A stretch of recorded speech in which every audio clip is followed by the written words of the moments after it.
Okay, andito tayo sa kubeta. May gusto akong alamin, ipaimbestigahan sa inyo kasi nagtataka rin ako. Hindi biro kasi bumili ako ng kasi sa nangyayari nga dito na tarantaduan sa akin dito. Na setup ng mga hindi ko alam kung GMA ba talaga o ABS o mga iglesia o dating daan. Bumili ako ng lutuan. Yan siya. Yan yung lutuan. Ayun, nakikita niyo yung yun. So, nung dumating yan dito, bumili ako ng bumili muna ako ng buting, yung butane yan. So, pagkadating ng butane, tsaka ko siya tinesting. Hindi ko pa nire-receive para maibalik ko. So, tinesting ko dito sa bahay, okay. Tinotodo ko pa, talagang malakas yung apoy, talagang okay na okay siya, wala siyang problema. So, ibig sabihin, good yung nabili nating kalan. Yan. Ito yung windproof na kalan. Mini stove na pang camping. So, nung dinala ko na siya dun sa bukid, so nakapag-init pa ako nung isang araw, nakapag-init pa ako. Di okay naman, wala nangyari. Okay lang siya. So, mahina lang. Aba, nung pangalawang araw, bigla na lang mag-iinit ako ng tubig, biglang umapoy yung dito sa may tabing yan. Dito sa may tabi. Diyan. Kung nakikita nyo, diyan sa may tabi. So, nagtaka ako. So, umapoy. Buti natanggal ko. Tinesting ko ulit. Okay, umapoy siya. Tapos, itinodo ko, umapoy ulit. Tinanggal ko. Hindi ko na sunod, hininaan ko lang talaga yung mahinang apoy lang. Ayun, hanggang sa nakapagpakulo ko. So, kinabukasan, tinignan ko. So, pagtingin ko, wala akong napapansin na paano ba to o anong gagawin ko dito. Tinanggal ko tong tornilyo dito para makita ko. Ang problema naman ngayon, paglagay ko ng butane, bigla naman tumalsik yung gasket. So na dalawang araw, hindi ko nagamit to. Mga dalawang araw ba? Dalawang araw ata. So iisip ako ng isip ngayon, paano ko gagawin to? Napa-order na naman tuloy ako ng isang mga ganito na naman. So, pag uupo ko doon, tinitignan ko kung saan yung napunta yung gasket kasi sobrang liit, talagang napakaliit. Hindi ko malaman kung saan ko hahanapin, talagang wala akong clue. Kasi puro dahon doon, puro tuyong putik na maitim din. So talagang napakahirap hanapin kasi yung tuyong putik na maitim na talagang sa bukid, na talagang pag nahalo doon, hindi mo talaga mapapansin na yun yung gasket. Buti ka mo, kaninang umaga, mga alas 10 o mga alas 7, nung nagkakape ko, tingin-tingin ako ng ganyan. Buti nga mo nagpakita sa akin yung gasket. Tsaka ako ngayon napansin na meron siyang ukap sa gitna na baliktad yung gasket na sa pagkakalagay. Baliktad yung gasket kaya siya sumisingaw. Ito, yung nasa gitna niyan, yung kulay rubber, may rubber yan, ito nandito. Makikita, kulay itim yan, na may ukab sa gitna. Kaya mapapansin mong baliktad. Kasi yung ukab na yun, nakahakab yun dun sa pinaka-tube ng butane para hindi siya sumingaw. Kaso nung pag-open ko nun, baliktad siya, nakaganon. Naka-flat, wala siyang hakab na tinatawag. So nagtaka ako ngayon, paano mangyayari na ganun? So bago mo mabaligtad yung butane na to, yung gasket dun sa loob, kailangan mo munang tornilyohin yan bago mo siya mabaligtad.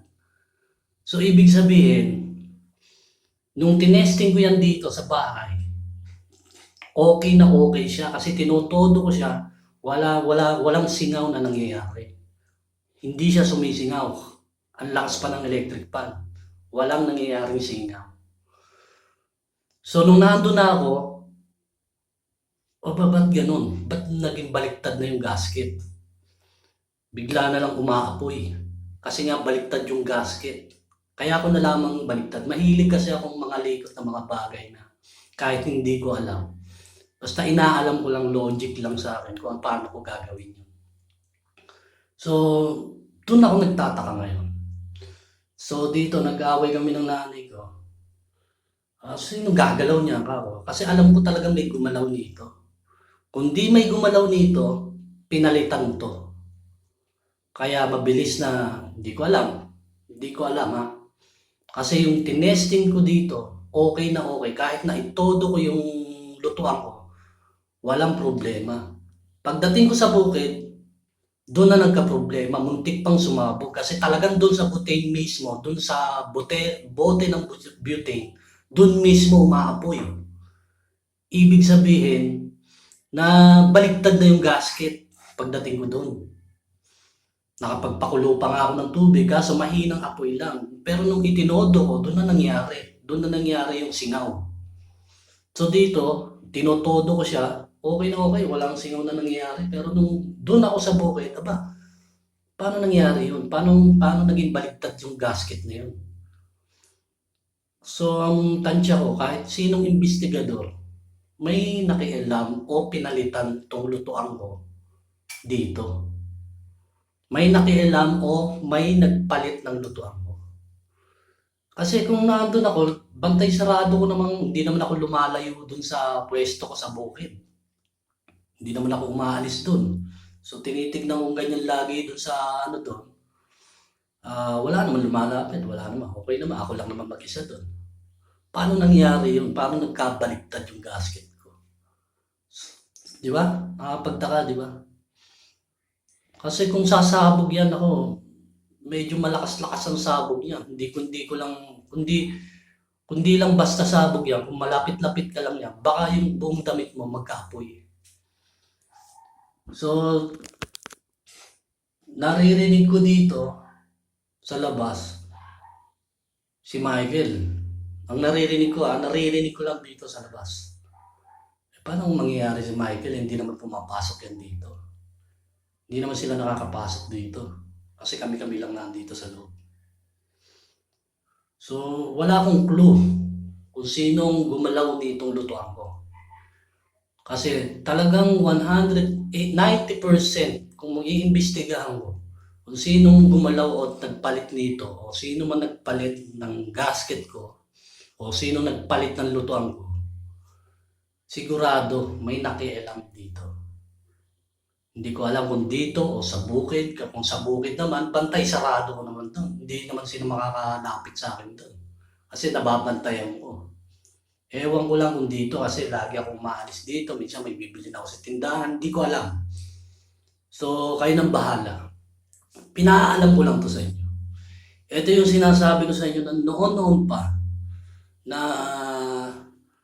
kunyaring may nadisgrasya, kunyaring inatake sa puso, kunyaring mayroong ganyan-ganyan. Ito yung example na sinasabi ko sa inyo. Halimbawa ito na sinasabi ko sa inyo ng mga nadisgrasya na hindi nila alam. Ngayon kaya ako nagka-interest na videohan to para malaman ko at malaman ninyo kung ano yung mga diskarte nilang ginagawa at kung sino ang gumalaw nitong lutuan ko dito. Kasi alam nyo, bago mo mabaliktad yung gasket na yan sa loob, kailangan mo pang tanggalin yung mga tornilyo yan. Bago mo siya makuha, bago mo siya maibaliktad doon. Pagtingin ko doon sa loob, pagkatanggal ko ng tornilyo, baliktad eh. Wala rin akong idea na baliktad. So nung pagsalpa ko, bigla naman tumalsik ngayon. Nung nagpakita naman sa akin kanina umaga, doon ko nakita na may mga hakap sa pinaka ulo ng butane. So ibig sabihin, nabaliktad yung pagkakalagay dito. Yung nilagay dito. May nanadyang ibaligta rin yung gasket na yun na ilagay dito sa lutuan ko para sumingaw yung apoy. Kung hindi matapang-tapang yung loob ko, kung yung nataranta ko, talagang nakakataranta talaga kasi mismong butane mismo yung umaapoy na eh. Talagang matataranta ka. Buti na lang ka mo na ina naibaligwas kung ganun. Natanggal siyang kusa. Kung hindi, naku, hindi ko alam. Baka hindi ko okay naman doon, bukid naman doon. Ang problema doon, yung sabog. Baka bigla sumabog na hindi ko rin alam. Okay? At sinasabi ko to sa inyo kasi talagang baliw na itong mga gagawin to. Talagang malalakas na sira ng ulo nila dito. Paki-check nyo na lang kung sino yung mga tarantadong yan na nakikialam dito. Yung nakikialam ng mga gamit ko dito, paki-check lang kung sino yung mga gamit yan. May naririnig pa ako na nilalagyan nila ng tubig yung mga cellphone ko, yung charger ko, yung power banks ko. Meron akong naririnig na gano'n. Para wala akong magamit. Para masira ang mga gamit ko rito. So, paki-check nyo. Paki-alamin nyo mabuti. Kasi alam nyo, kahit mahirap akong tao, lahat ng kailangan ko, pinagtitiisan ko, binibili ko. Kasi in case na magkaipitan na hindi ko rin alam, may magagamit ako. May magagamit ako na makakatulong sa akin. Nakatulad nitong lutuan ko na may tumarantado dito sa lutuan ko. Kasi binili ko to para in case na mag-umulan man sa bukid, makakapagluto ko. Kahit wala akong kahoy, kasi mga kahoy doon, basa syempre. Kasi wala naman akong bahay doon. Nagte-tent lang ako. Wala akong pagsisilungan ng mga kahoy doon. So in case na magkaulan doon, kaya ako binili to. Umulan man o umaraw, makakapagluto ako. So, paki-check na lang mga brada. Alamin nyo na lang mabuti kung sino yung mga gagawin yan. Paki-check lang. Pa-backup lang. Kasi alam nyo, ibang klaseng gago na itong mga kalaban ko rito. Ibang klaseng siraulo na itong mga demonyo. So, pakilang. So, this is John Salgado, creator ng The Rock of Jesus Christ. 8 days to go. Tsaka na tayo magbalik-taktakan about sa mga video. Pagdating ko na lang ulit sa bukid, doon na lang ako gagawa ulit ng mga video. Okay, God bless sa inyo.